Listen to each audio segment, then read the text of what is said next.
Hi. Dinesh കലൈസെൽവൻ കഥയും സംവിധാനവും ചെയ്ത് 2025 പുറത്തിറങ്ങിയ ഒരു തമിഴ് ചിത്രമാണ് മഹാസേന. ഈ സിനിമയെ കുറിച്ചാണ് ഇന്ന് ഞാൻ പറയാൻ വേണ്ടി പോകുന്നത്. ഈ സിനിമയിൽ വിമൽ, സൃഷ്ടി ധൻജയ്, യോഗി ബാബു, ജോൺ വിജയ്, മഹിമ ഗുപ്ത, കബീർ ദുഹാൻ സിംഗ്, വിജയ് ചോയൻ തുടങ്ങിയവരാണ് ഈ സിനിമയിൽ മുഖ്യ കഥാപാത്രമായിട്ട് അഭിനയിച്ചിട്ടുള്ളത്. ഈ സിനിമ ഏകദേശം ഒരു 2 മണിക്കൂറും 15 മിനിറ്റും ഉണ്ട് ഈ ഒരു സിനിമ. ഈ സിനിമ എങ്ങനെയുണ്ട് ചോദിച്ചു കഴിഞ്ഞാൽ, ഇതിൻ്റെ കഥ നല്ലതായിരുന്നു. പക്ഷേ ഇതിൻ്റെ ഒരു ഡയറക്ഷൻ, അതേപോലെ മ്യൂസിക്, പിന്നെ ക്യാമറ വർക്ക്, പിന്നെ അതിൻ്റെ ഓരോ സിറ്റുവേഷൻസ്, പിന്നെ അഭിനയിച്ചവര് എല്ലാം വളരെ മോശം എന്ന് തന്നെ പറയേണ്ടി വരും. കാരണം ശരിക്കും ഈ ഒരു സിനിമ ഞാൻ കാണാൻ വേണ്ടി ആരോടും പറയില്ല. കാരണം അത്രയും മോശമായിട്ടുള്ള ഒരു സിനിമയാണ്. ഒരു ഫീലിങ്സ് ഇല്ല.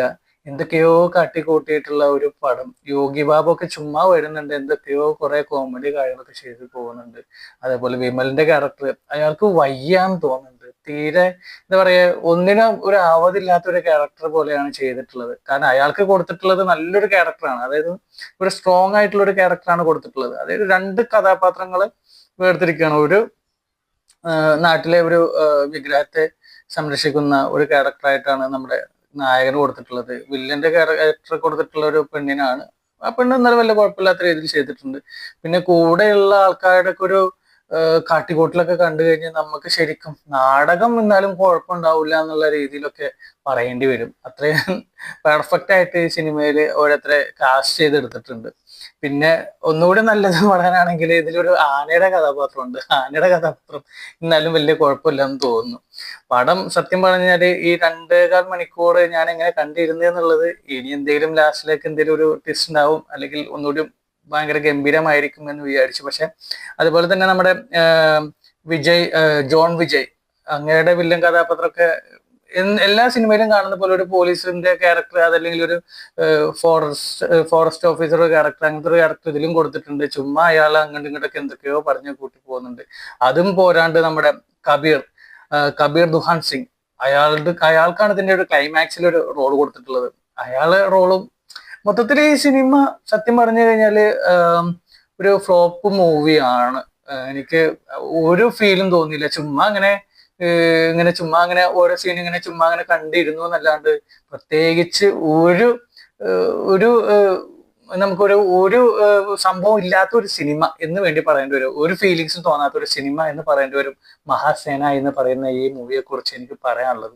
പിന്നെ ഞാൻ പറഞ്ഞില്ലേ, പോരാത്തതിന് വെറുതെ എന്തൊക്കെയോ സീന് നിറക്കാൻ വേണ്ടിയിട്ട്, അതായത് ഈ 2 മണിക്കൂർ അല്ലെങ്കിൽ 2.25 മണിക്കൂറുകളിൽ എന്തൊക്കെ സീന് വേണമല്ലോ എന്ന് പറയാൻ വേണ്ടിയിട്ട് വെറുതെ ഏതൊരു കോളേജ് കാണിക്കുന്നു, ആ കോളേജിൽ ഒരു പ്രൊഫസറെ കാണിക്കുന്നു. അവരും ആ പ്രൊഫസറും പിള്ളേരൊക്കെ കൂടിയിട്ട് ഇവരുടെ ഈ ഗ്രാമത്തിലോട്ട് ഒരു ട്രക്കിങ്ങിന് വരുന്നു. പിന്നെ അവരുടേതായ കുറച്ച് സീനുകൾ, കാര്യങ്ങൾ.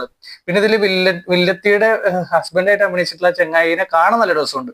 ഒരു മസിലൻ, അയാളൊക്കെ ഒരു ഒറ്റ വെടിക്ക് തീരും. Very simple character.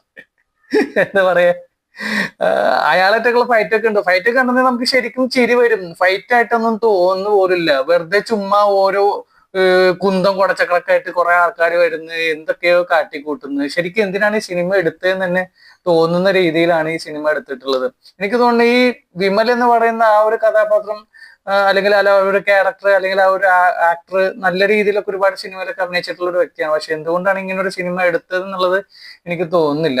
എന്തായാലും ഈ സിനിമ ഞാൻ ഒരിക്കലും നിങ്ങളോട് കാണണമെന്ന് ഞാൻ പറയില്ല. കാരണം ഞാൻ കണ്ടു, എനിക്കതിൽ വളരെ സംതൃപ്തനാണ്. ഇനി അഥവാ ആരെങ്കിലും ഈ സിനിമ കണ്ടിട്ടുണ്ടെങ്കിൽ നിങ്ങളുടെ അഭിപ്രായം എനിക്ക് കമന്റ് ആയിട്ട് അറിയിക്കുക. അപ്പൊ നമുക്ക് അടുത്ത സിനിമയുടെ വിശേഷമായിട്ട് വീണ്ടും കാണാം. Okay, by.